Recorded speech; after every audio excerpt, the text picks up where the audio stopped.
Orang seni kan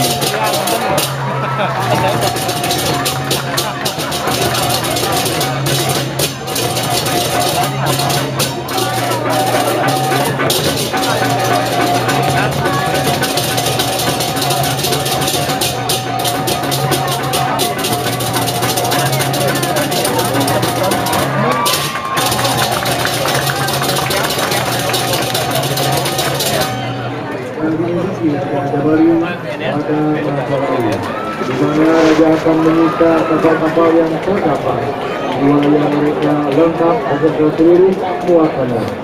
Walaupun kawan barang dianggap sebagai hal yang wajar oleh raja Belanda menganggap hal ini mengancam kepentingan ini. Oleh karena itu dibuatlah perjanjian penghapusan kawan barang dan ditandatangani oleh beberapa kerajaan di Bali pada waktu itu. Pada kenyataannya perjanjian ini tidak dilaksanakan dengan sungguh-sungguh. Pada tahun 1844 terjadi lagi perampasan terhadap kapal-kapal Belanda yang karam di pantai Berancak dan Sangsek. Pada tahun 1845 Raja Buleleng menolak pengesahan perjanjian menghapuskan kawan karam. Hal ini membuat Belanda menggunakan insting kawan karam untuk menyerang Bali pada Perang Bali I, yaitu tahun 1846, Perang Bali II 1848, dan Perang Bali ketiga 1849.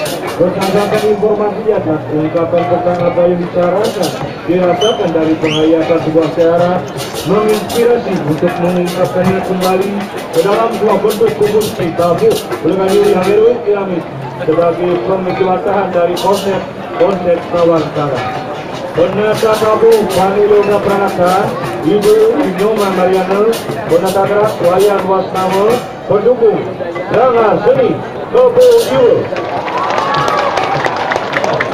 Selamat hari Raya.